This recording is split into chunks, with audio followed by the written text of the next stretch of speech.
boa noite a todos. Sejam bem-vindos e bem-vindas. Esse é o nosso segundo encontro de Journal Club e hoje nós vamos ter a honra de poder dialogar sobre um artigo com a presença do professor Jefferson e do professor Caio. Eu vou estar fazendo a moderação. Boa apresentação aos dois. Legal, pessoal. Boa noite. Sejam bem-vindos aqui, bem-vindas ao nosso segundo Journal Club.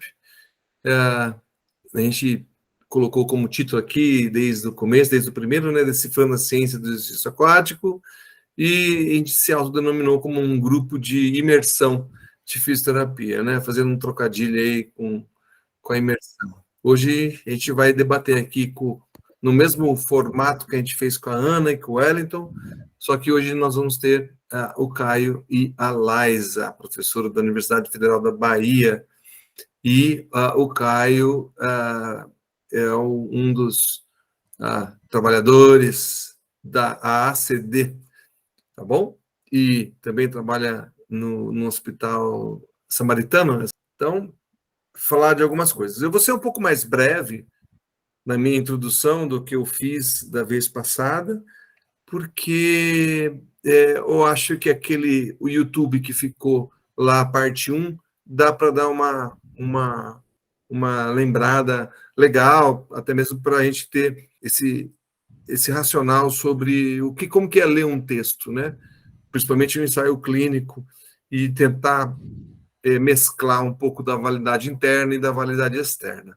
Bom, só para lembrar para vocês que a validade interna, a gente tem que lembrar da aleatorização e da ocultação da locação.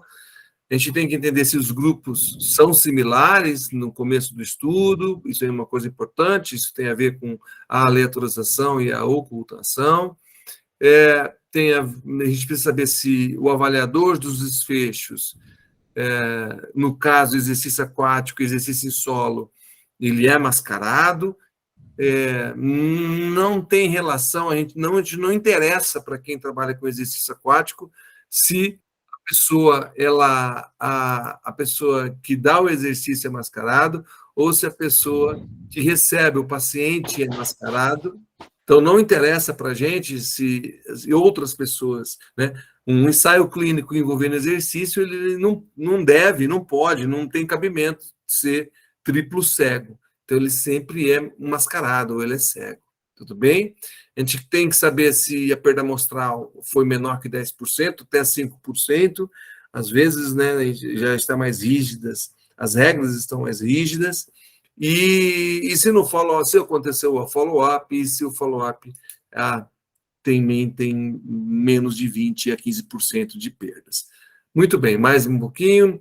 E também, mais um item para saber se houve a análise por intenção de tratar, que é fazer a análise estatística de todas as pessoas que foram aleatorizadas. Isso é uma coisa importante, isso é um procedimento estatístico, mas que os pesquisadores precisam avisar o teu público quando acontece e como é que foi essa análise da intenção de tratar. Então, mesmo com as perdas, há procedimentos para se fazer uma análise adequada. Tudo bem, próximo. Quanto à validade externa, a validade externa já é aplicabilidade, né? Eu deixei no primeiro Journal Club e eu acho que ficou interessante aqui também por esse tipo de texto que nós estamos trabalhando, que é os participantes desse ensaio clínico, eles são similares aos meus?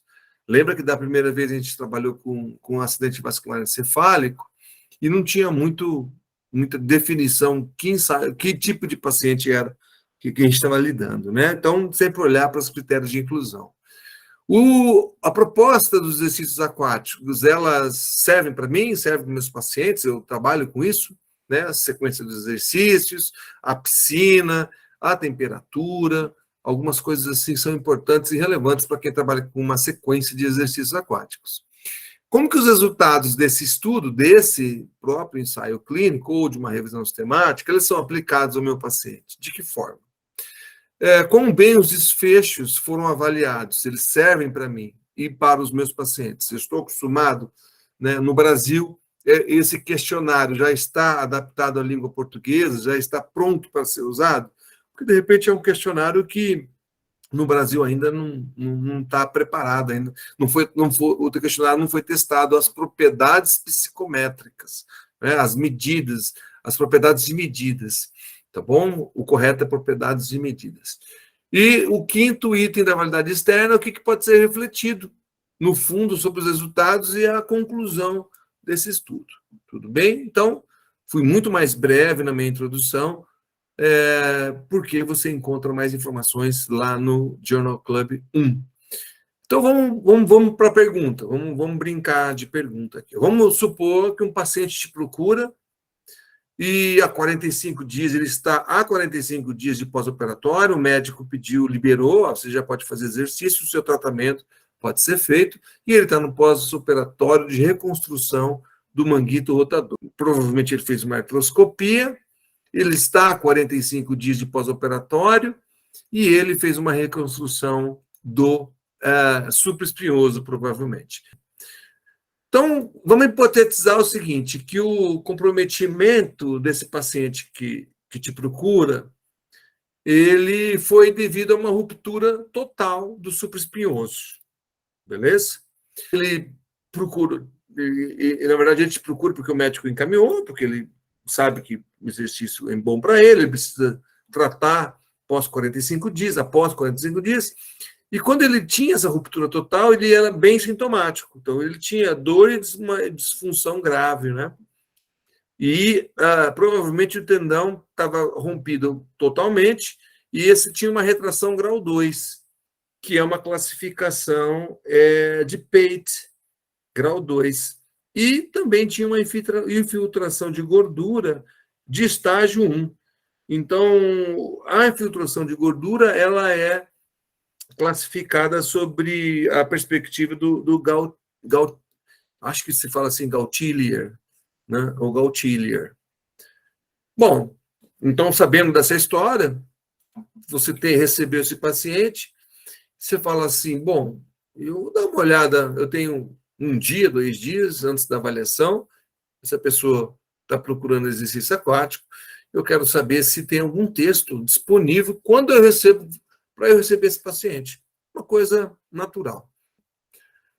E aí você se deparar com o ensaio clínico, e que no meio do ensaio clínico ele tem um ponto interessante, que ele diz o seguinte, uma super metodologia, né, de um ensaio clínico altamente de qualidade são necessários para estabelecer um possível benefício da terapia para quem tem esse tipo de estado, se encontra nesse pós-operatório, para melhorar a dor, a mobilidade, a função do ombro e a qualidade de vida desses pacientes. Poxa vida, o paciente me procura, veio encaminhado, ele tem uma situação de pós-operatório de 45 dias, ele tinha uma condição, hoje, provavelmente, via artroscopia, ele já corrigiu. Eu fui atrás de um texto, e o texto me diz algumas coisas na introdução, que eu disse, ele está dizendo que é necessário, e ele fez, vamos ver, né?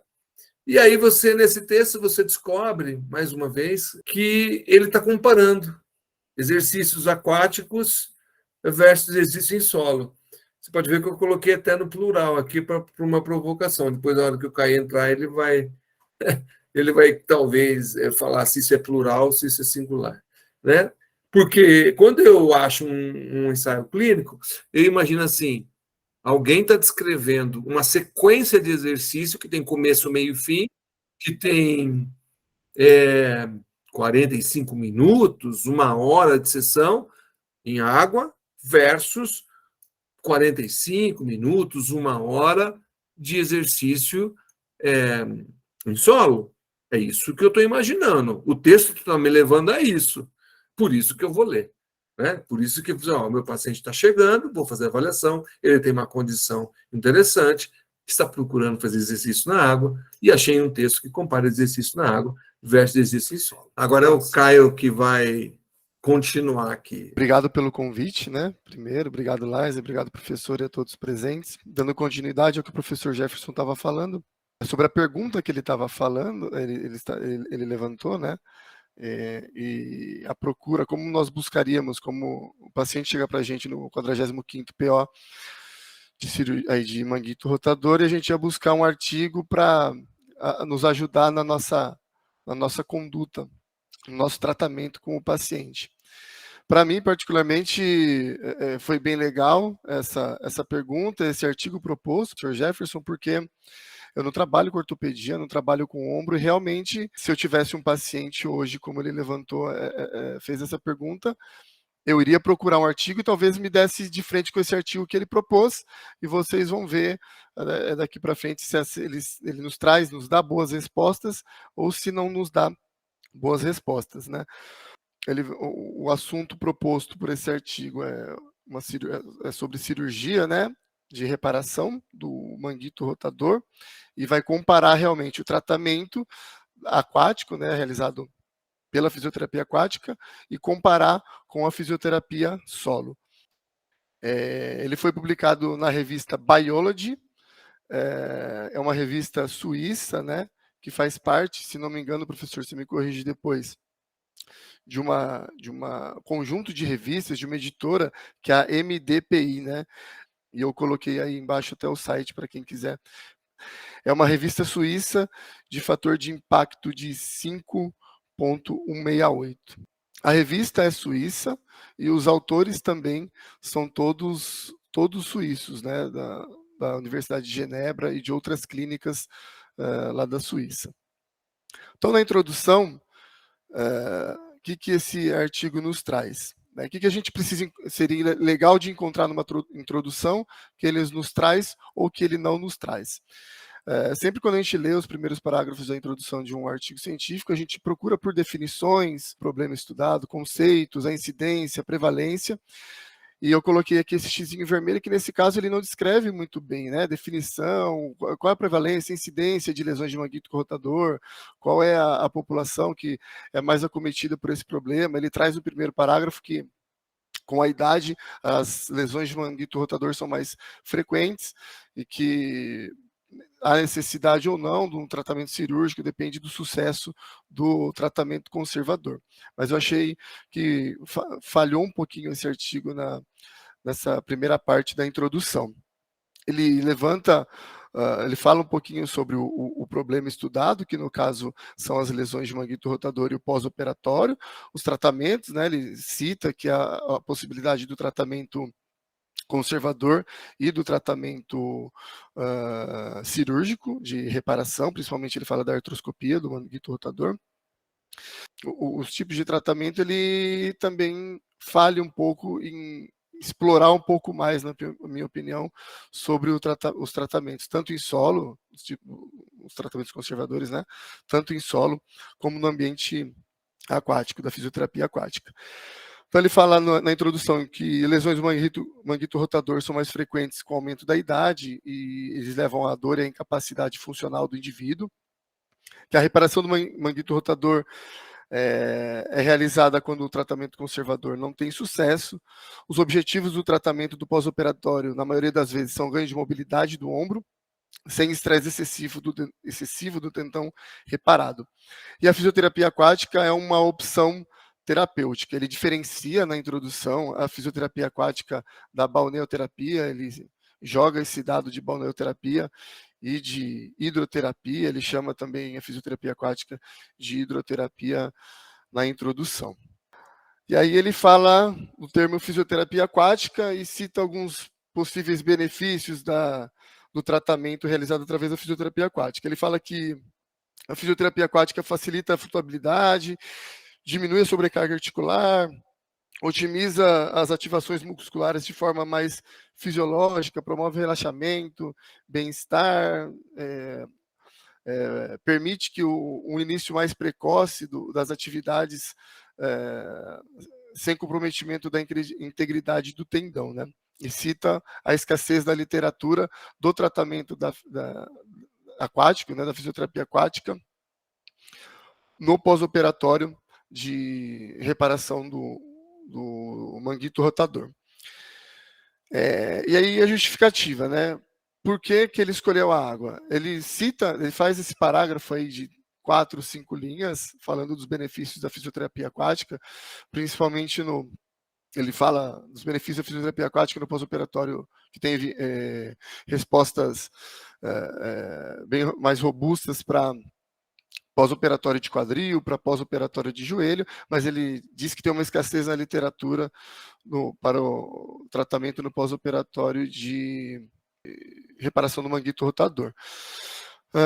Mas eu achei assim que ele poderia explorar um pouco mais essa justificativa, justificar o porquê que ele está utilizando o tratamento aquático para tentar melhorar acelerar o processo de tratamento aí do manguito rotador. Então, o objetivo do estudo foi comparar os resultados clínicos e radiológicos da artroscopia de reparação do manguito rotador num período de 2 anos, né, 2 anos depois da cirurgia, comparando a reabilitação em solo e na fisioterapia aquática. Então, entrando nos métodos, pode passar, Laís? Ele traz desde o título, que é um estudo de acompanhamento, né, prospectiva, é um ensaio clínico de acompanhamento aí de 2 anos, como eu disse para vocês agora nos objetivos. Mas ele não descreve isso no método, ele não deixa isso muito claro no método, como a gente está acostumado a ver no primeiro parágrafo ali do método. Então, eu coloquei aí como interrogação para ele realmente descrever. Esse é um ensaio clínico, prospectivo, para os autores conseguirem deixar mais claro a leitura aí do público, né? Ele cita que todos os participantes assinaram o termo de consentimento livre e esclarecido e que o estudo foi registrado no Clinical Trials com esse número de registro aí.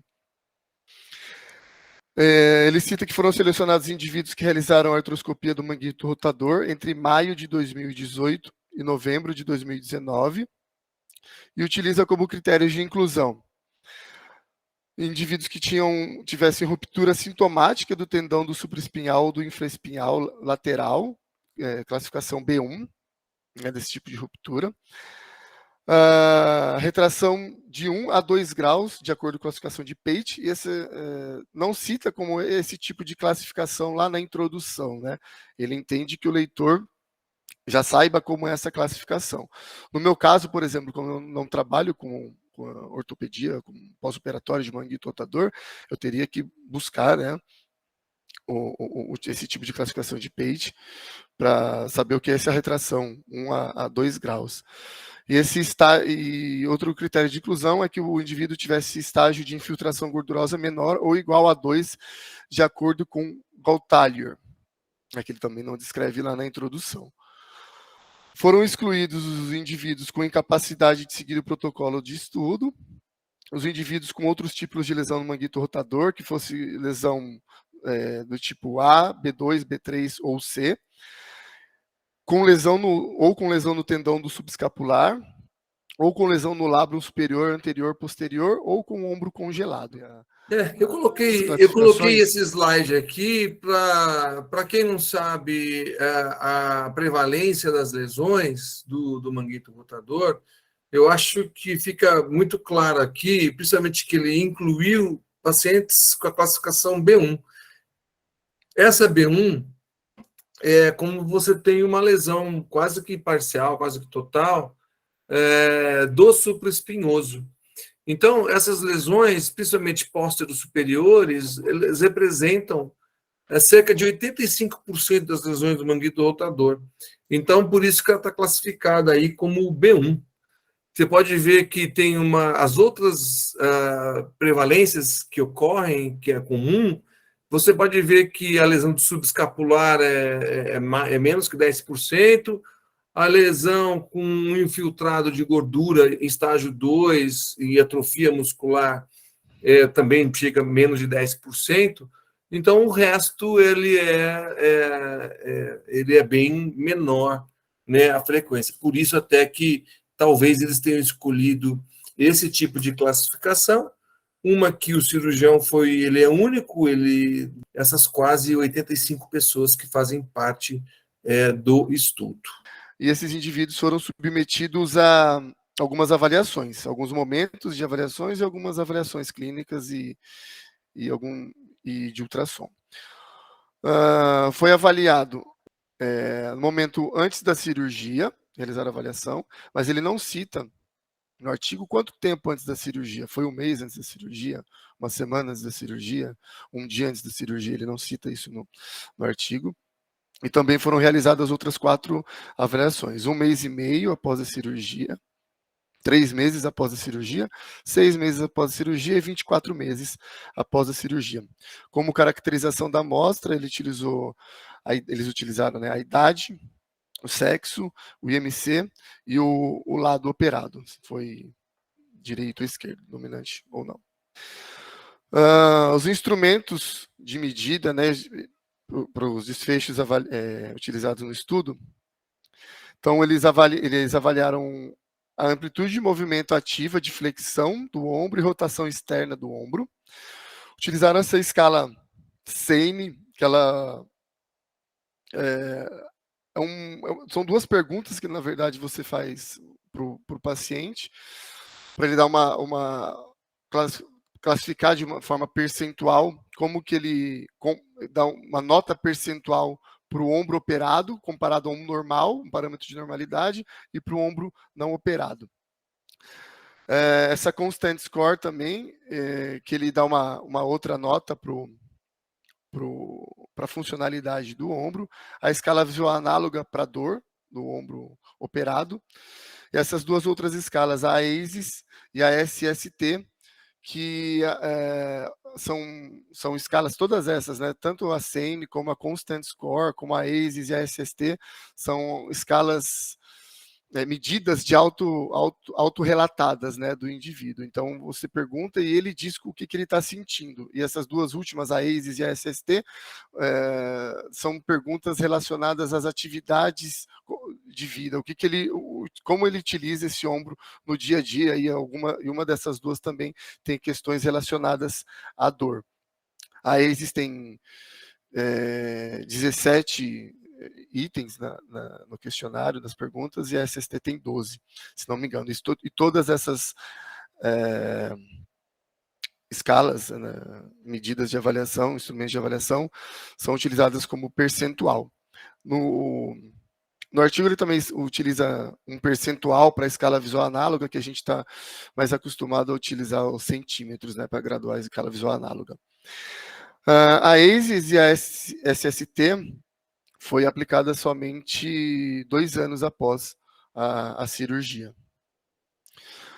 E também foi feito ultrassom diagnóstico após 6 meses do pós-operatório para avaliar a cicatrização do tendão por meio da classificação de Sugaya. Então ele cita que a aleatorização foi realizada, até coloquei aqui uma pergunta, né, que é importante, como o professor falou lá no começo, citar como foram gerados esses números, e ele cita que a aleatorização foi feita por uma geração de números aleatórios, e foi feita a alocação utilizando 1 para 1.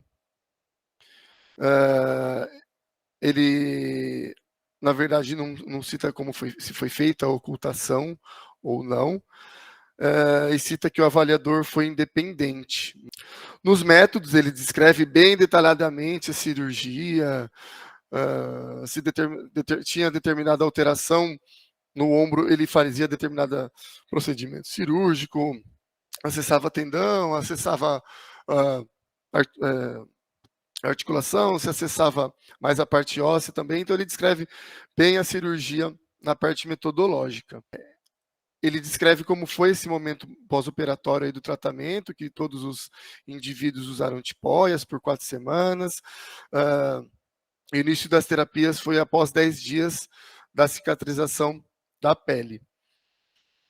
Aí ele entra para falar da fisioterapia aquática, né? Ele descreve que o tratamento foi realizado numa piscina com dimensão com profundidade de 125 a 140 centímetros, com temperatura de 34 graus Celsius, e que esses indivíduos permaneciam sentados ou ajoelhados para submergir os ombros para a realização dos movimentos passivos por 3 semanas, seguido da reabilitação do tratamento, né, de exercícios ativos assistidos, e que o tratamento do solo foi igual. O treinamento de força, ele diz que iniciou depois de 3 meses.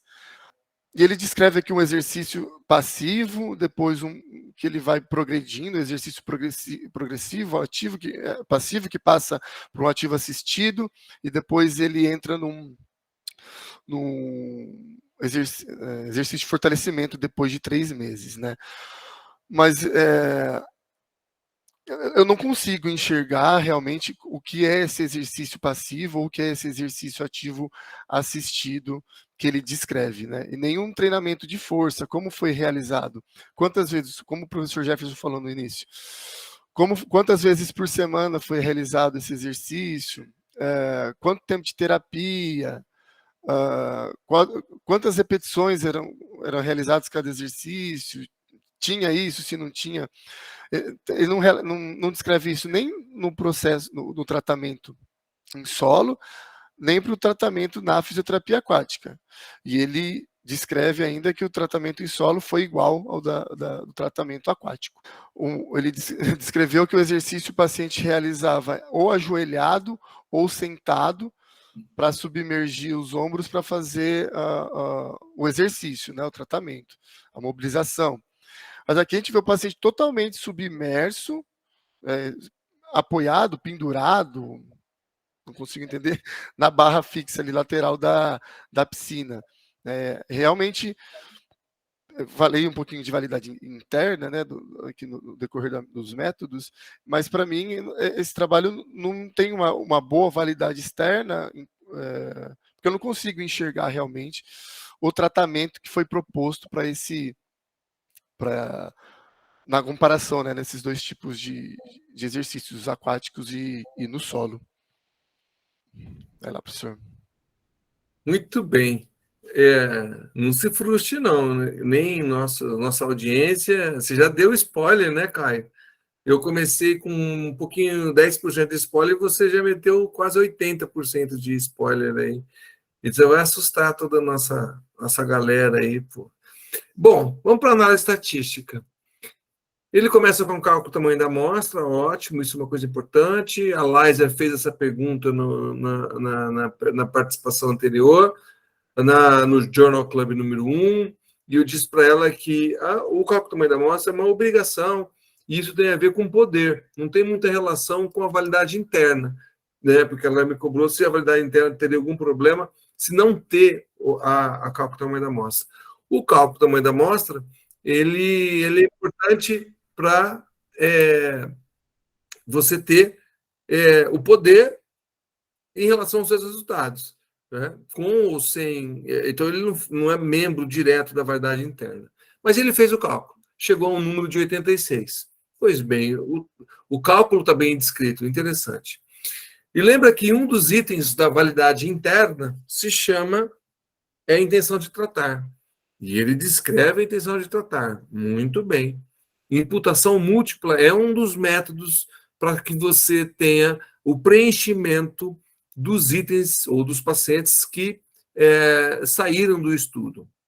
Ponto positivo para eles. Então, ele começa a descrição da nossa estatística dizendo sobre cálculo do tamanho da amostra e sobre imputação que tem relação com intenção de tratar. Ótimo. Aí, terceiro parágrafo, ele fala assim, olha, a estatística descritiva foi resumida aqui. As variáveis contínuas foram relatadas como média e desvio padrão.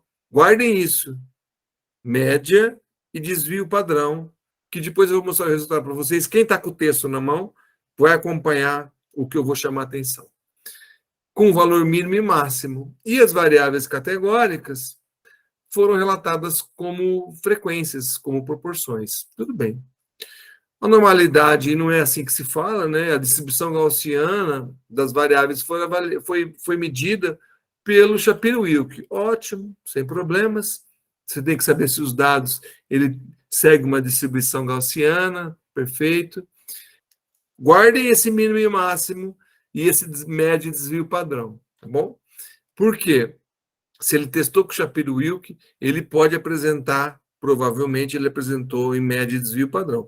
Caso os pressupostos da distribuição não fossem atendidos, então ele teria que apresentar de outra maneira os dados, como mediana e quartis. Pois bem, aí para a parte analítica, ele apresentou a ANOVA mista de 2 fatores. A ANOVA mista de 2 fatores, ótimo.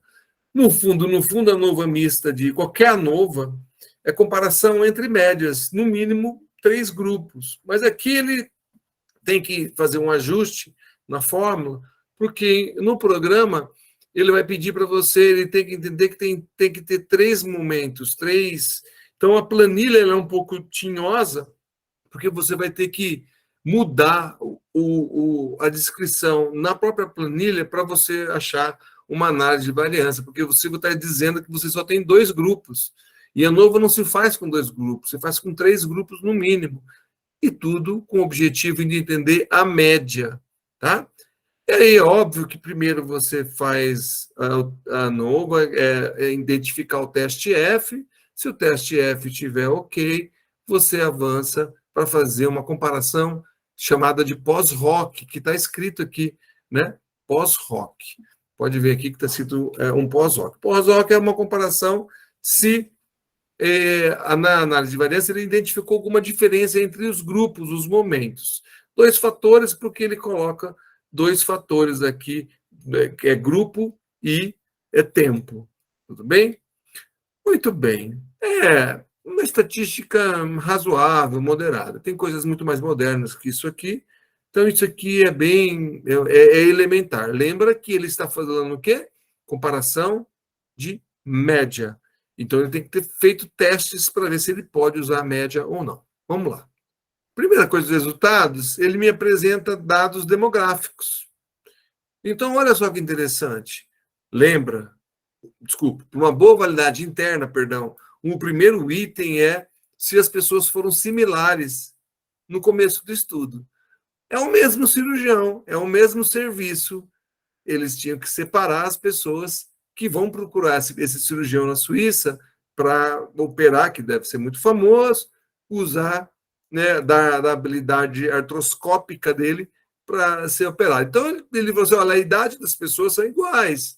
Ele coloca a significância ali de 0 a 10. Bacana. O índice de massa corpórea, 27 e 25, 0,7. Está tranquilo, né? O percentual de homens e mulheres, eles são similares, né? Não existe uma significância de 1. Quando a significância é 1, você tem que colocar 0,99, você não vai colocar 1, né? Porque é probabilidade. Então, qual a probabilidade de 100% ser igual? Não faz sentido pela teoria de hipótese, né? Não faz muito nexo, mas tudo bem. E o lado dominante, ele está colocando aqui que também eles são muito parecidos, tanto o dominante quanto o não dominante, a frequência que ocorre as lesões. Então, primeira parte da validade interna, os estudos, eles eram, os pacientes que foram aleatorizados, eles eram similares no começo do estudo? Sim, bacana, sem problema. Acabei de ver na estatística. Agora eu quero chamar a atenção para vocês. O Caio falou dos desfechos e como os desfechos foram medidos. Então, ele tem desfecho de senso de funcionalidade, que é o SANE, tem de dor, tem de função, tem de ADM, amplitude de movimento, e tem uma coisa muito interessante que é o ultrassom. Aos 6 meses pós-operatórios, todo mundo passou pelo ultrassom. E o ultrassom tem uma classificação. Daqui a pouco eu falo para vocês. Pois bem, essa figura que está aparecendo para vocês, se vocês prestarem bem atenção, do lado esquerdo aqui, a primeira do lado esquerdo, é a escala visual análoga. Então, você pode perceber que quem fez exercício aquático está em azul, quem fez exercício solo está em cinza. Bom, vamos falar 2 coisas. Vocês acham que o que é importante? São importantes. Na linha de base, eles não podem ter diferença. eles estão no mesmo local aqui, os quadrados, se chama box plot. Eu já vou falar sobre box plot para vocês guardarem isso e não esquecerem mais. 6 semanas depois, 3 meses depois, você pode ver que a dor vai baixando em ambos os grupos, tá? E aí, 24 meses. Então, vamos focar na linha de base, parece que não tem diferença. Nos 6 meses, que é quando eles também fazem o ultrassom aqui, e depois no follow-up de 24 meses, ou de 2 anos.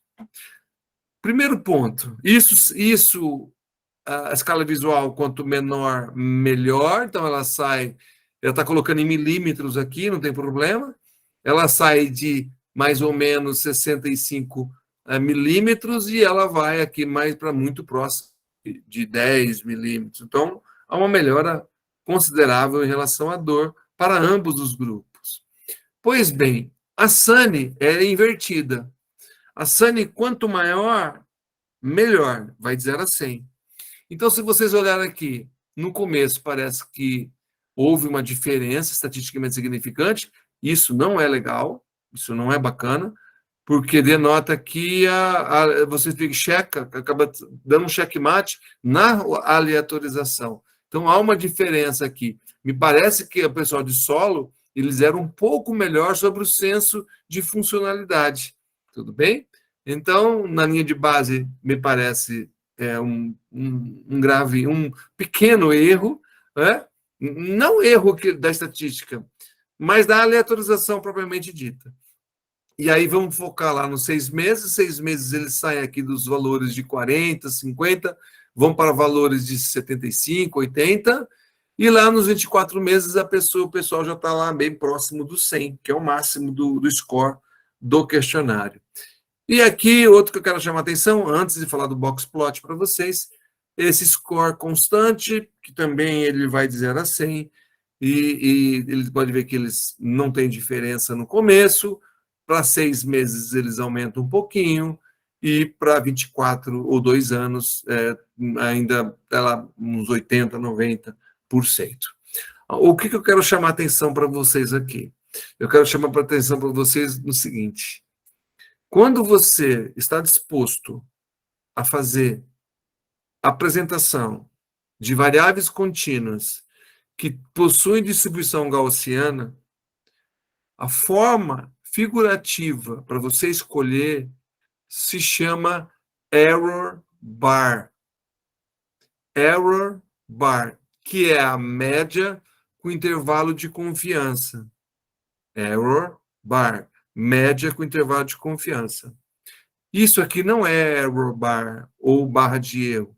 Isso aqui se chama box plot. Box plot, ele serve para dados sem distribuição gaussiana. Onde você coloca no meio, coloca o seu mouse aqui no meio da escala visual análoga aqui, isso. Esse risco maior preto aí, ele não é média, ele é mediana. Esse risco maior, de 75 a 100, são os valores acima da mediana. Ou seja, 75%, na verdade, na ponta aqui, na ponta do box, ele é 75%, e na ponta de baixo da caixa são os 25% da distribuição. Esses, da ponta da caixa aqui, do box plot, para cima, do ponta para baixo, eles são valores que estão abaixo desses 25% e acima dos 75%. É assim que lê. Mas vocês lembram que ele escreveu lá na análise estatística que ele ia apresentar em média desvio padrão. Tudo bem? Onde que está o desvio padrão aí? É impossível no box plot ter um desvio padrão. A risca do meio é a mediana, não é a média, e não tem desvio padrão. Entendeu? É uma coisa assim, é um erro tão banal, tão trivial, que eu sinceramente não consigo entender. Né? É uma revista de valor 5 de impacto, que custa caro. Essa revista custa 1.500 francos suíços para ser publicado. 1.500. Façam o cálculo, quanto que custa um franco.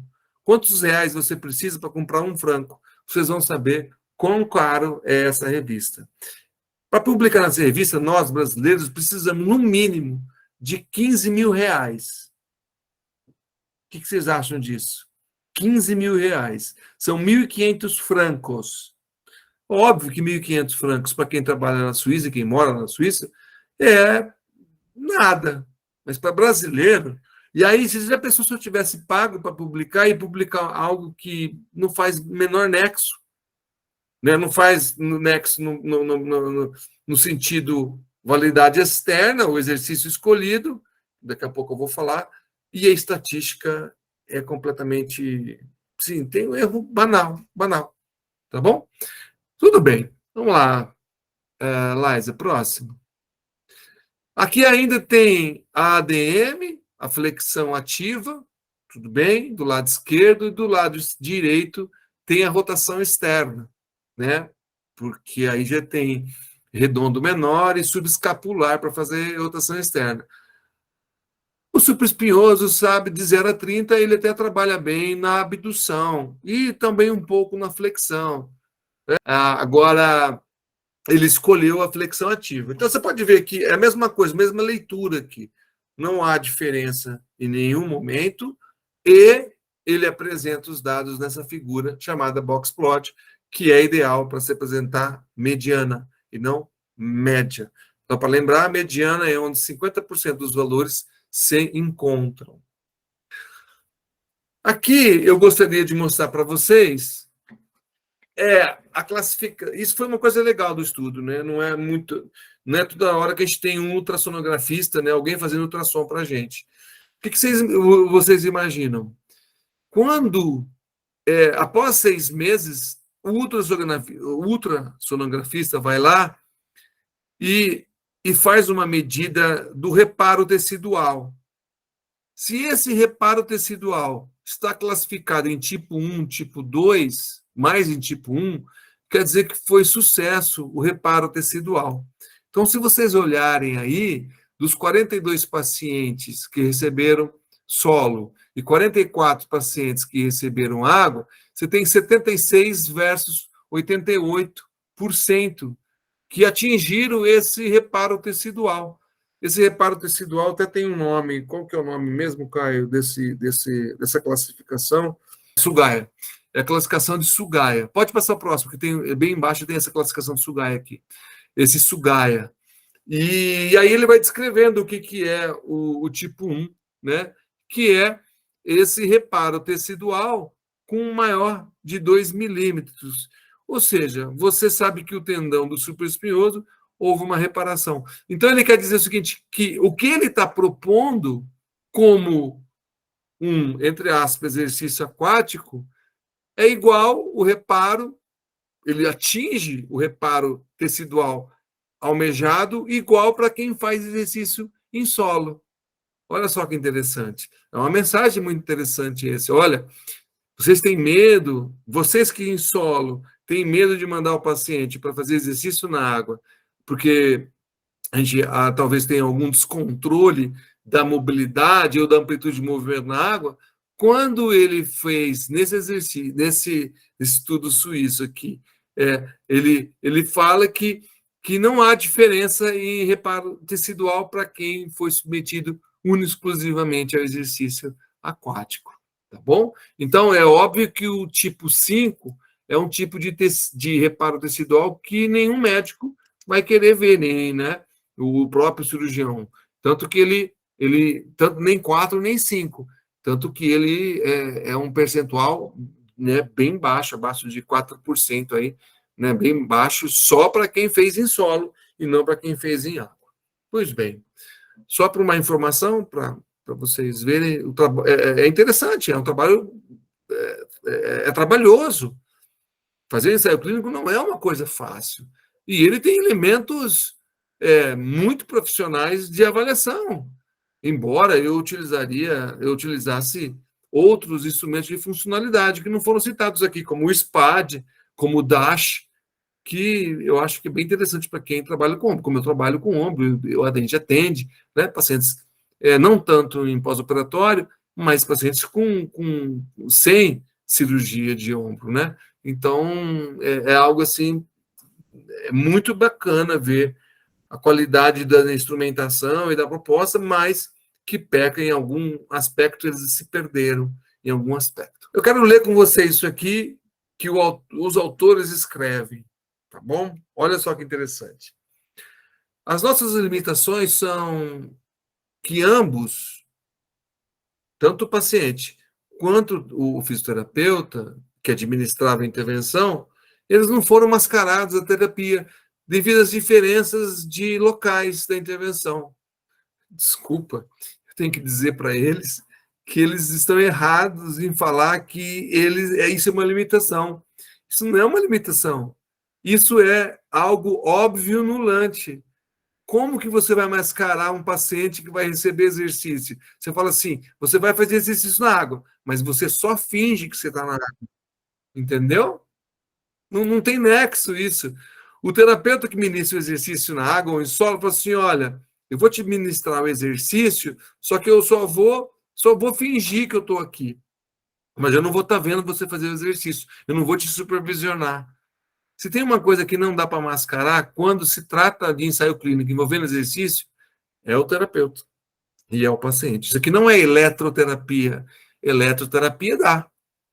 Exercício não dá. Não tem nexo. Né? Não faz sentido. Então, primeira frase deles, eu, sinceramente, é algo que a gente ensina isso no primeiro ano da faculdade para as pessoas, tá bom? Na primeira tentativa, na tentativa de reduzir os vieses em todos os locais, numa tentativa de reduzir os vieses, foram introduzidos por nós um observador independente, que foi mascarado em relação à administração do tratamento, quando ele coletava os dados. Sim, opa, é necessário ter um avaliador mascarado. Quando você não avalia quando o avaliador não é mascarado, não dá nem para ler o texto, porque acabou.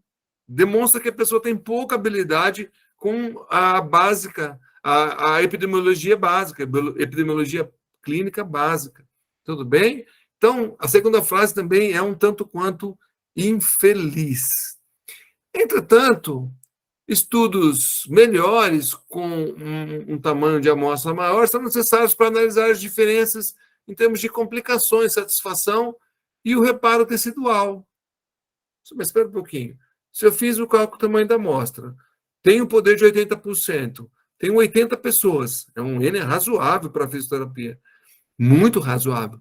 Por que eu preciso de um N maior? Essa eu não entendi. Então, o terceiro parágrafo também das limitações está um tanto quanto estranho. Aí ele vai falar agora sobre a parte positiva dele, do texto, do trabalho em si. Eu acho que são várias coisas positivas aqui. Então, a parte positiva do estudo, ela é apresentada, ele tem um design de ensaio clínico, mas se você está vendo o tratamento, tem outro tipo de modelo de epidemiologia clínica que se sua pergunta é de tratamento, quais são as possibilidades de você fazer? Ou é ensaio clínico, ou é revisão sistemática, ou é um guideline, ou é revisão das revisões. Você não pode fazer uma coorte, você não pode fazer um caso controle, você não pode fazer estudo transversal, você não pode fazer estudo diagnóstico, você não pode fazer estudo de etiologia. É óbvio, né? De novo, assunto de primeira série, né? De gente que está começando, introduzindo a pesquisa. Baseado numa série consecutiva de pacientes operados pelo mesmo cirurgião. Isso é positivo. O mesmo médico encaminhando os pacientes. Desde que a cirurgia artroscópica que ele faça sirva para nós aqui do Brasil, sirva para Rio Grande do Sul e sirva para o Rio Grande do Norte, que sirva para Brasília, que sirva para Belém, que sirva para Espírito Santo, que sirva para o Paraná. Se os nossos cirurgiões que operam e mandam os pacientes para a gente, isso e tem essas características, então serve isso para a gente. Então, é algo que é para a gente se pensar, tá bom? Então, é muito engraçado. A introdução ela é muito fraca, tem 2 ou 3 parágrafos. Eu achei que não valeria a pena a gente gastar muito tempo em relação a isso aí. Vamos lá? As perguntas agora, e aí a gente abre para os questionamentos. Vamos fazendo as perguntas no chat, vamos preparando aí, que a Laísa vai organizar aí para vocês. Os participantes desse estudo são similares aos meus? Sim. Aqui em Londrina, esses pacientes são assim. Eles são classificados em B1, eles têm um infiltrado de gordura menor que na classificação 2. Sim, são. Eu acho que hoje a cirurgia artroscópica de membro superior avançou demais no nosso país. Não tenho dúvida que é assim em São Paulo, não tenho dúvida que isso é no Rio Grande do Sul, não tenho dúvida que isso é em qualquer estado que vocês estejam aí. Não tenho dúvida. Se o paciente não chega para o exercício aquático, é outra discussão, tá? Vamos lá. Segunda. Os exercícios aquáticos ajudam os meus pacientes, os exercícios aquáticos que ele propôs. Olha,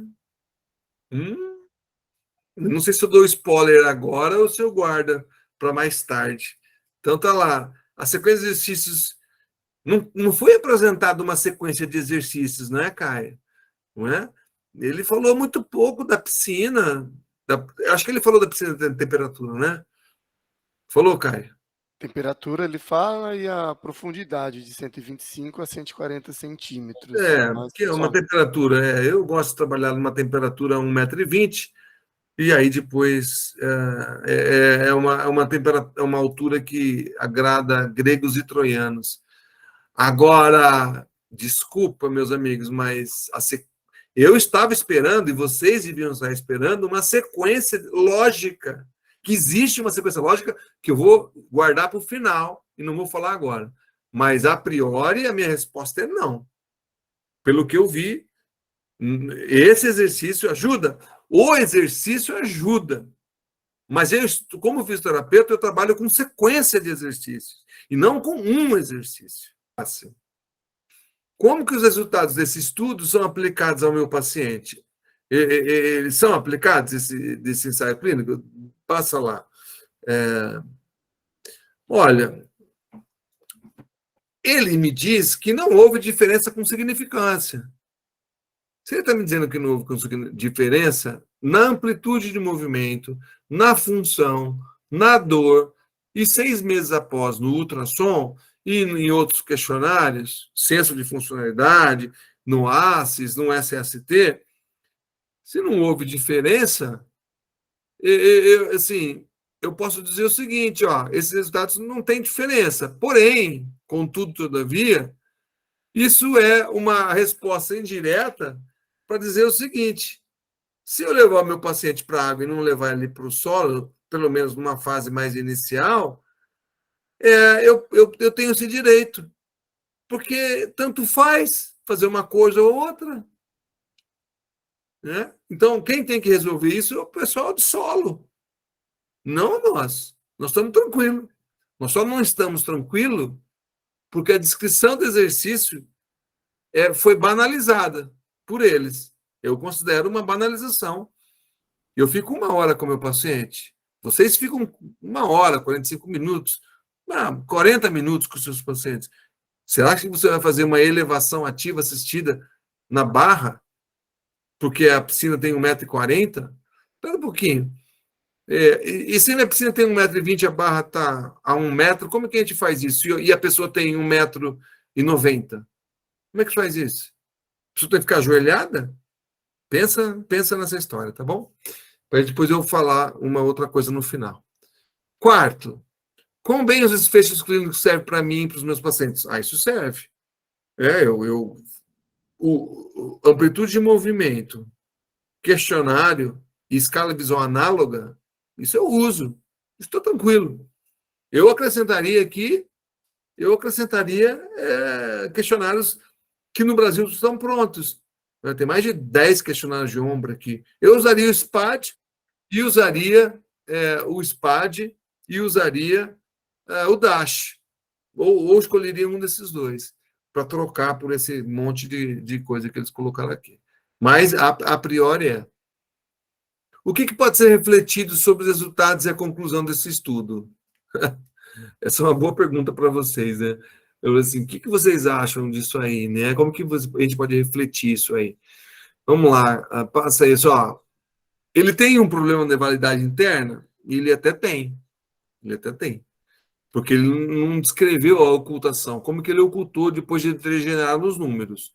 Mas os pacientes eram iguais, fez intenção de tratar, teve 24 meses que é follow-up, o avaliador foi mascarado, embora ele não conseguiu interpretar, ele reconhecer isso. Então, de fato, faltou um detalhe que foi a ocultação. Um detalhe importante. Se esse estudo cai numa revisão sistemática, classificado pelo Rob Thiel, ele vai cair numa classificação de alto risco de viés. Esse estudo é um estudo com alto risco de viés.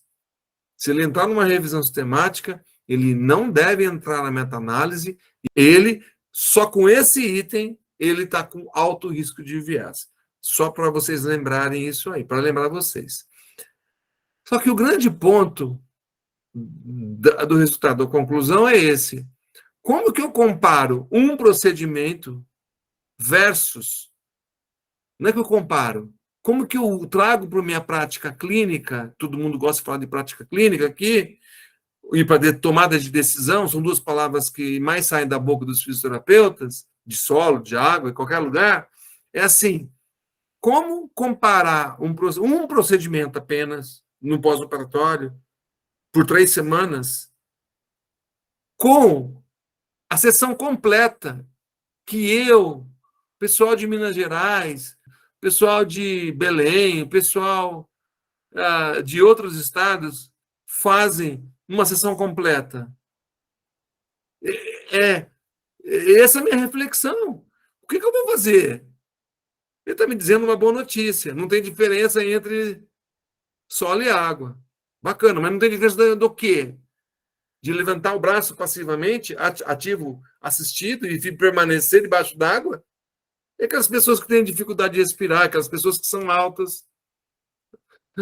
É uma coisa meio... Essa é a minha conclusão.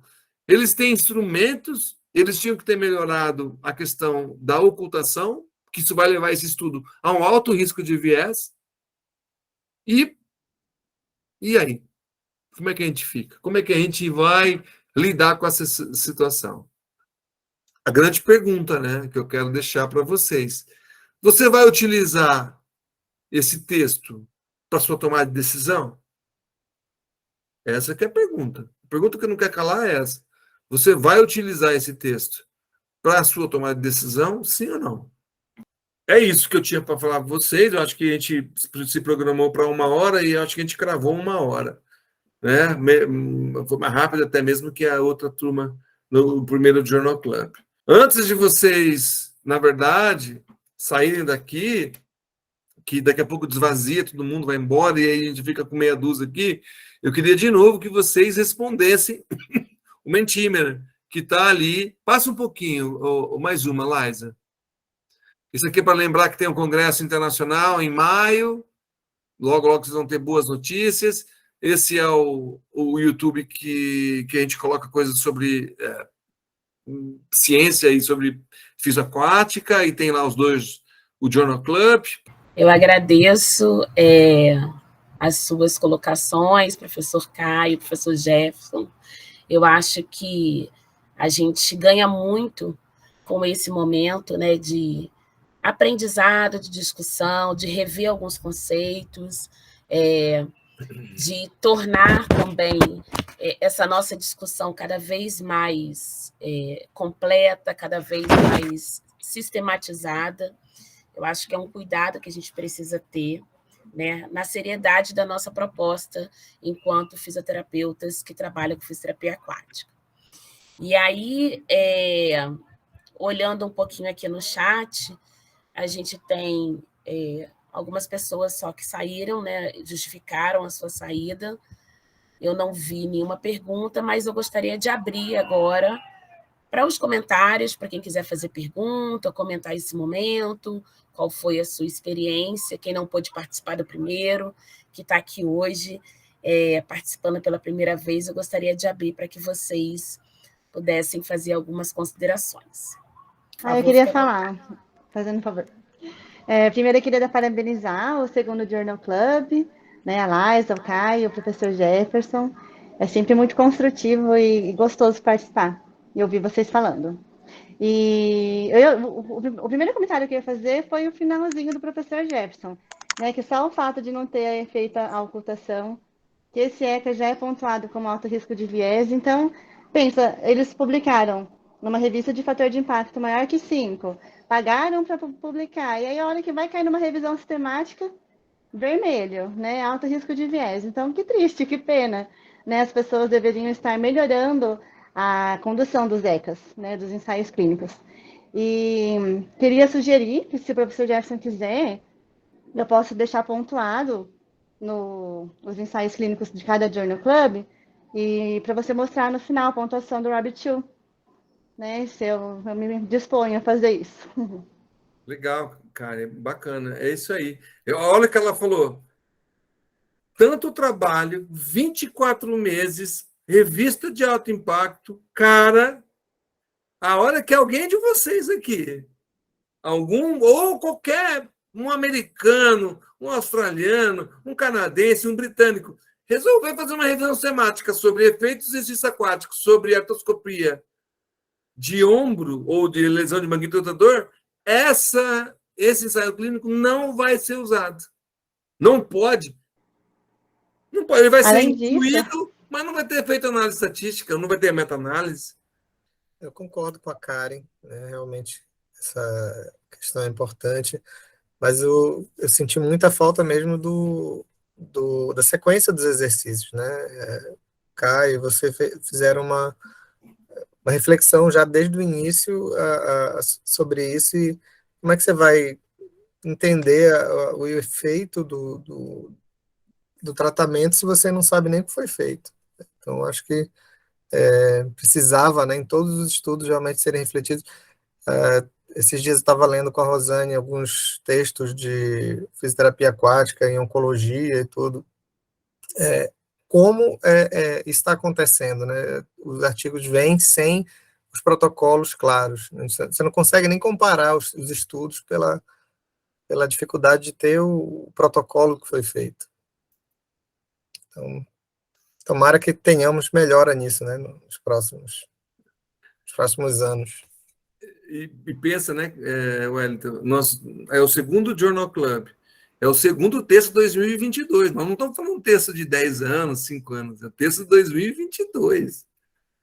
É um texto antigo, o Jefferson escolheu um texto antigo, saiu em junho de 2022, imagina. Verdade. Para eu parabenizar vocês aí pela iniciativa, né, o Jefferson, o Caio, o Wellington, Liza, né, também senti essa mesma dificuldade, que eu não li o texto, né, não sou aquele aluno exemplar, não li o texto, só assisti a aula, e não tenho experiência em ortopedia, muito pouco, mas fiquei, assim, surpreso de ver, assim, o paciente em imersão total lá, né, eu não sei qual é o método que eu sei, o pessoal que trabalha com ortopedia utiliza esse tipo de metodologia de abordagem na prática, né? Eu não sei como é que funciona isso na parte de ortopedia, se vocês trabalham dessa forma aí, né? E tem as falhas metodológicas, enfim, isso é óbvio no texto, você consegue observar estatística, que nem vocês comentaram, né, na parte de introdução, mas o que mais eu fico abismado quando eu vejo esse tipo de trabalho é como que a pessoa consegue publicar, né, numa revista de fator de impacto, né, se tem o dinheiro, eu pago, eu publico, né, como é que funciona isso? Porque lá na CD a gente se mata de fazer uns trabalhos lá e o Caio sabe, para conseguir os horários com a superintendência, com a diretoria, e aí a gente escreve o trabalho, manda e bomba, né, o trabalho não é aprovado, né. E aí a gente acaba, mesmo as revistas de fator de impacto maior, a gente acaba voltando o trabalho nacional, para as revistas de fator de impacto quase zero aí, né? Sei lá. Então, é muito difícil, né? Não passa nem na primeira parte lá, né? Manda com série de observações, a gente arruma, manda de novo, fica um ano inteiro mandando, e no final não rola. E isso é uma coisa que me intriga, né? Porque eu não consigo saber o que acontece. E que rola, porque às vezes o estudo é igualzinho. A gente pegou recentemente a gente fez um trabalho que a metodologia era igualzinha a que tinha, né? A metodologia é igual, copiamos a metodologia, exatamente igual, mandamos para a mesma revista e foi negado. Só o tipo de público era diferente. A pessoa utilizou pacientes hipertensos para ver parte fisiológica da imersão, enfim. A gente usou pacientes amputados. A única diferença é essa, é amputado e hipertenso. Mas a metodologia era idêntica. Assim, vamos copiar a metodologia. Vamos fazer o teste. Mesmo o teste estatístico igualzinho. Só o paciente que era diferente. E não passou. E, cara... Então, eu fico pensando, né, como é que rola por trás disso, né? E a gente, como pesquisador, né, digo vocês, a gente caminha aqui, né, é muito difícil, porque para a gente conseguir pleitear um estudo, né, pleitear até com uma administração, com uma superintendência, para a gente conseguir respaldo financeiro para a gente ter, porque hoje em dia eles falam, quando a gente manda assim, publiquei um trabalho e mando para a superintendência, o que eles querem saber? Qual é o fator de impacto dessa revista que você publicou? Primeira pergunta que eles fazem. E é difícil a gente pleitear, né? Ainda mais na fisioterapia aquática, né? Então... Muito bom, Douglas. Eu queria fazer um comentário, assim, com muito cuidado com o que eu vou falar, mas eu acho que é importante a gente pontuar sobre o quanto que pode reverberar um estudo desse para nós que trabalhamos com fisioterapia aquática, né? Eu não sei qual é a intenção desses autores quando eles publicaram isso, mas a gente pode cair no erro e na triste situação de alguém ler esse artigo e entender assim, olha, então, para que eu vou investir numa fisioterapia aquática, né? Na verdade, eu posso muito bem ler esse artigo e interpretar, não vale a pena ter um gasto a mais para implementar um setor de fisioterapia aquática se os resultados são parecidos. Então, para quem não trabalha, para quem não está entendendo esses pormenores que o estudo científico precisa apresentar, esses detalhes que nós estamos discutindo hoje, pode cair nessa celeuma de ler o artigo e fazer esse tipo de conclusão. Então, eu acho que quando a gente se reúne, quando a gente se propõe a ter esse minuto de aprendizado, é principalmente para a gente trabalhar numa contramão, para a gente poder se instrumentalizar e conseguir construir evidências, né? Não pode ser nada muito empírico, que a gente construa e fortaleça nossas evidências para mostrar o que a fisioterapia aquática tem de melhor, tem de diferente, tem de a mais, né? Tem algo que possa, quando eu for comparar entre solo e água, que eu possa ter a certeza que a água vai trazer algum benefício e que não que ela vai servir como um igual, né? Então, acho que esse texto ele me trouxe exatamente essa provocação, né? Qual é o interesse de quem escreveu? Eu acredito que não sejam profissionais que trabalham com abordagem aquática pela forma muito superficial como eles trouxeram os elementos da fisioterapia aquática. Eu acho que nós que trabalhamos com água teríamos outros cuidados que a gente entende que são elementares, posicionamento, a descrição da sequência dos exercícios, procedimentos ao longo dessa proposta terapêutica, que uma pessoa que eu acredito que não tem essa prática teve e escreveu. Então, é um alerta, né, para que a gente não só leia o artigo, mas tenta trazer a crítica do que esse artigo pode reverberar na nossa sociedade, né? E entender que nós estamos aí numa corrida contra o tempo. Enquanto tem muita gente publicando, dizendo, olha, solo e água são as mesmas coisas, não tem nenhum benefício, não tem nenhum plus fazer na fisioterapia aquática, a gente precisa, nessa contramão, criar evidências dizendo o que a fisioterapia aquática tem de melhor e de mais benéfico para os nossos pacientes. com o que a Laís está falando, mas me chamou a atenção que o Douglas falou daquela imersão lá. Eu fiquei pensando naquele paciente lá em apneia, né, com o braço para cima, e a gente tem o Bhadragas, por exemplo, uma posição horizontal, muito mais confortável para trabalhar. Então, reforço o que a Laísa falou, né, a inexperiência, talvez, dessa equipe, talvez até no solo, a gente não sabe, não está bem descrito, né? Então, será que esses resultados realmente refletem o que aconteceu ou a falta de qualidade ou experiência na equipe de fisioterapia, seja no solo ou na água, né? Eu ficaria em dúvida lendo esse artigo. Isso, assim, pensando no que a Calesa comentou, numa outra ótica, numa ótica de gestão, se a gente for ver, é realmente muito perigoso publicar um artigo dessa forma. Se a gente coloca que a água e o solo é igual, e em termos de custo, é muito mais barato você trabalhar no solo, né? Porque uma piscina custa muito mais cara, todo mundo sabe o quanto custa manter uma piscina, né? Então, se isso aí respalda muito mais quem não acredita na fisioterapia aquática e ainda por cima está respaldado pela literatura. Aqui em São Paulo a gente conhece alguns centros que fecharam a piscina, relatando que a piscina não tem efeito nenhum. Então eles tinham a piscina, uma grande rede, e fecharam as piscinas todas, né? Aterraram e construíram o salão, o ginásio. Então, baseado nisso, que não realmente a fisioterapia aquática não tinha evidência. Oi, gente, boa noite. Parabéns pela apresentação, para o Jefferson e para o Caio. E o que eu queria dizer que eu acho que esse comentário que a Laísa fez é perfeito. E aí eu vou falar acho que da minha área, né, porque é da neuromuscular, que isso já acontece, exatamente isso que você falou, sabe, Laísa? Tem o consenso de AME de 2018, eles fizeram, né, tem um suplemento, e aí eles fizeram uma lista, tem do que é menos importante, do que é mais importante para o menos importante. E aí, para, por exemplo, o AME que não senta e senta, adivinha qual é o último item? É fisiopática. E aí, no caso, para quem anda, porque a gente tem um artigo para AME 3 e 4, aí já tem, como tem um artigo, aí sobe um pouquinho nessa lista. Então, quando eu lembro, eu estava num evento, eu vi a tabela, eu quase caí da cadeira. Eu falava assim, gente, pelo amor de Deus, a gente está falando de pessoas que não conseguem se movimentar contra a gravidade. Eu preciso pôr elas na água.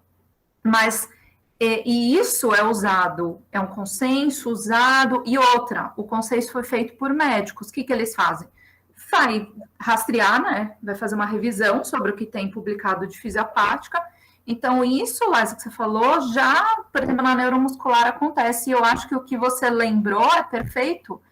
E a gente já está sendo prejudicado, né? Então, é urgente mesmo a gente escrever.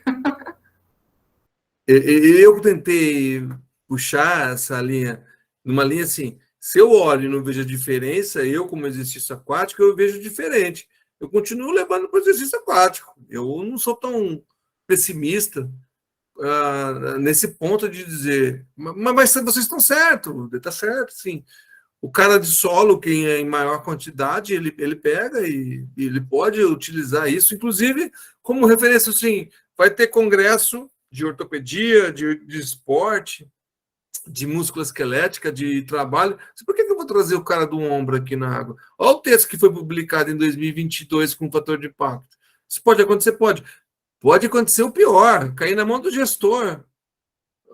Concordo. Mas a gente tem que interpretar. Aí eu vou quebrar a perna de todos eles que falarem do texto. Falou assim, não se toma decisão clínica e nem decisão administrativa com um texto de baixíssima qualidade. Então está errada a tomada de decisão. A tomada de decisão está equivocada por pessimistas e administradores, porque você só pode tomar uma decisão com um texto com baixíssimo risco de viés, que não é o caso desse. É por isso que nós estamos discutindo se nós vamos continuar a usar esse texto ou a gente vai avisar os nossos camaradas, e inclusive os nossos gestores, que esse texto não vale. Eles vai ter que ter mais discussões. Me coloca para discutir com o seu gestor, Douglas, que eu provo para ele que ele está errado. De A a Z, se ele tomar decisão por causa desse texto. De A a Z.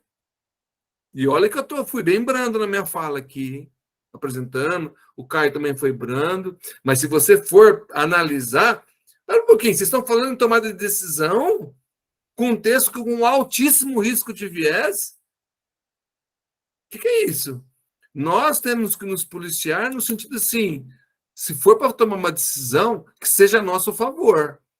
No sentido assim, olha, eu vou continuar fazendo exercício aquático de uma maneira diferente, porque dessa maneira aqui eu faço muito melhor que essa maneira. E saber pesquisa, eu sei fazer melhor que essa pessoa aqui, que esses grupos de pessoas suíços, por sinal, e que ganham em franco suíço. Então, eu acho que eu faria um contraponto aí. Tomar decisão com o quê? É baseado no quê? Decisão clínica baseada no quê? Decisão clínica se baseia, lembra que eu falo para vocês, sempre eu falo para vocês, a estatística tem que estar redonda para você tomar decisão. Tem que ter significância, tem que ter poder tem o texto, agora a estatística é fraquíssima. A apresentação da estatística é fraquíssima. Então, alto lá. Eu acho que eu sairia daqui feliz com vocês, mesmo com um texto de baixíssima qualidade, e eu tenho que dizer isso, e eu falaria isso para os autores tranquilamente, sem problemas, né?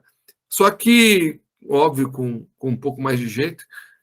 E eu diria o seguinte, nós brasileiros, quando nós levamos o nosso paciente para a água, de ombro, nesse caso, a gente faz mobilização escapulomeral para ganhar amplitude de movimento, primeiro, na escápula e na cervical. A gente faz mobilização neural. A gente faz mobilização cicatricial.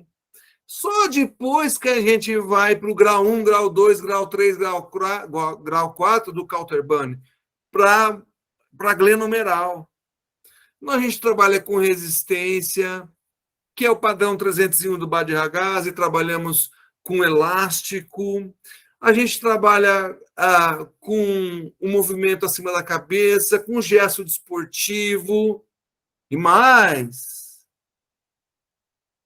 esse seu exercício, seu suíço, além de a gente fazer tudo isso, que dura mais ou menos 45 minutos, além de a gente fazer exercício, esse que o senhor está fazendo de forma bipodal, existe um exercício para ombro que tem tudo a ver com imersão. Coloque-se o clipe nasal, deita-se lá embaixo, para quem tem controle respiratório, e faça flexão deitado lá embaixo da piscina, deitado na horizontal, eleva-se. O que acontece na hora que você eleva passa de 90 graus? Existe uma força chamada empuxo que faz uma decoaptação da glenomeral e você volta. Então, eu passei por um lugar chamado, num hospital ortopédico em Lyon, onde os pacientes saíam da cirurgia e com 4 dias eles estavam dentro da piscina. Eles só tomavam alta quando a amplitude de movimento era mais que 90 graus. Como que em menos de uma semana você está com 90 graus de amplitude de movimento? As pessoas saem de tipóia, ficam 30 dias, 40 dias de tipóia aqui no Brasil. Lyon, na França, no sul da França, eles entravam para a piscina para fazer o quê? Decoaptação via Arquimedes. Deitava, clipe nasal e flexão e voltava. Tem tudo a ver. O empuxo faz com que a cabeça do úmero não fique coaptada, mesmo com uma semana. Só depois no 80, 90 graus, a pessoa tem alta. Ou seja, alto lá. Se você quiser administrativamente ou tomar decisão, a gente vai ter que usar outro texto e outros argumentos, porque esse argumento desse texto não vale, não cola. Comigo não cola. E eu vou fazer com que qualquer amigo aqui meu fique oprimido por causa de questões como essa, da instrumentalização para não deixar você oprimido por causa de um texto com altíssimo risco de viés. E eu estou louco para achar um estudo de ensaio clínico que seja baixíssimo risco de viés para discutir com vocês. Pergunta se eu acho. Pergunta se eu acho. Eu diversifiquei, trouxe um com AVE e trouxe outro com artroscopia de ombro. Se vocês julgam um texto de ensaio clínico que tem 2022 com baixo risco de viés, vamos discutir no próximo Journal Club. Aí nós vamos falar. Entendeu? Tomar decisão tem que ser com sabedoria. Agora, a má fé é outras coisas, né? E o Suassuna, ele diz o seguinte, ele diz assim que o otimista é um tolo, o pessimista é um chato, bom mesmo é ser um realista esperançoso. Todo mundo conhece, e é isso que eu sou. Eu sou bem esperançoso, porque eu ainda quero discutir um Journal Club com um texto, um ensaio clínico, antes de passar para outros tipos de estudo, com baixo de estudo. Eu sou um otimista. Na verdade, eu sou um esperançoso. Eu acredito ainda que a gente vai achar. Não sei de onde. 2022. Eu acho que tem que ser 2022, 2023. Entendeu? Para depois a gente pensar em socar a lenha na gente mesmo. Então, a gente não pode... nós temos que controlar a nossa baixa estima. Entendeu? A gente tem que lutar, tem que instrumentalizar. E dizer para eles que quem está tomando decisão, se você está tomando decisão com um texto ruim, a sua decisão é péssima. Como, por exemplo, fechar piscinas. Como, por exemplo, fazer guideline com um médico que não sabe nada de epidemiologia. É isso. Mas quando eu falei disso, o Jefferson, eu falei no sentido assim, de um alerta mesmo, né? Não, sim. Assim, quem garante que essas pessoas que vão fazer a tomada de decisão ou que vão, de alguma forma, administrar ou que estão na gestão, têm essa expertise na hora de analisar criticamente um artigo, uma evidência, né?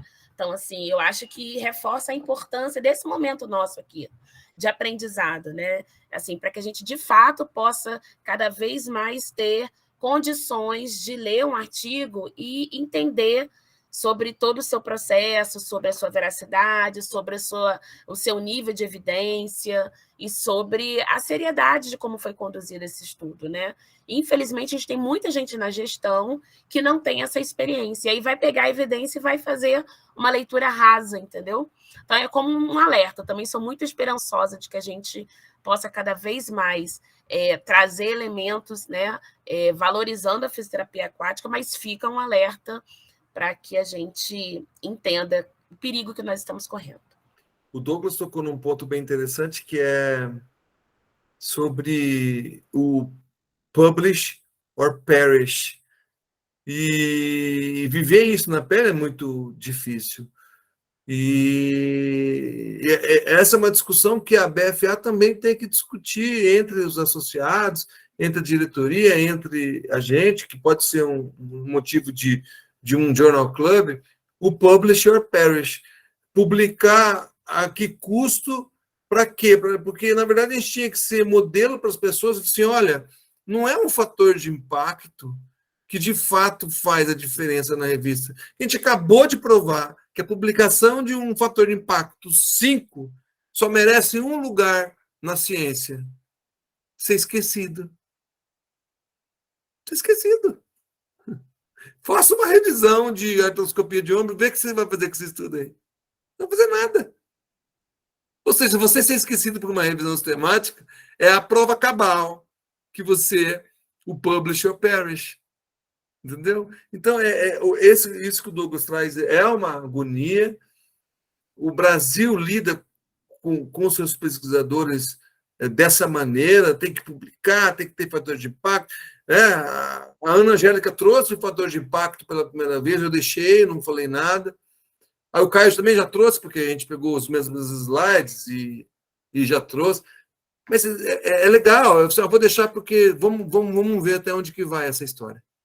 O da Ana foi 3 e pouco, 3 ponto alguma coisa, do Caio já foi 5. Sei lá, de repente a gente pegar de uma revista brasileira um ensaio clínico publicado recente, capaz de que não tem impacto nenhum, capaz de pegar a gente fazer uma leitura crítica muito melhor, sair muito mais satisfeito. Não pode, a gente não pode guiar, a ciência não pode ser guiada pelo número de citações num texto. Esse 5 de impacto, olha só que louco, ele vai ser citado pelos próximos 25 anos e mais, mas ele pode ser citado de forma pejorativa, negativa, e assim, não faça essa besteira. Porque ser citado significa o quê? Seja para o bem, seja para o neutro, ou seja para o mal. Para o mal não, para a crítica. Se eu for citar esse texto, você pode ter certeza que eu vou citar esse texto de forma crítica, ácida, como me é peculiar. Infelizmente, vou ter que fazer isso, ou felizmente. Professor, seguindo essa linha aí que vocês estão falando, eu até pesquisei esse MDPI, onde está inserida a Biology, e ela teve algumas investigações de publicações predatórias mesmo. Várias. É só jogar no Google que você vê MDPI e publicações ciência predatória, né? Outra coisa. Eu não quis entrar nesse ponto para não misturar a conversa, entendeu? E eu acho que a gente nem tem que... Se alguém tivesse, se um gestor, se um pesquisador de solo, se alguma coisa vier para nos pressionar, se a justiça pedir para a BFA dar um parecer sobre fisioterapia aquática em ombro, e após a artroplastia, alguém pedir alguma coisa, aí nós vamos ter que se equilibrar, inclusive na escolha disso. Eu não quis dizer isso. Eu sei que é predatória. Eu sei que a editora é dessa maneira. Eu sei. Só que eu não posso induzi-los a isso.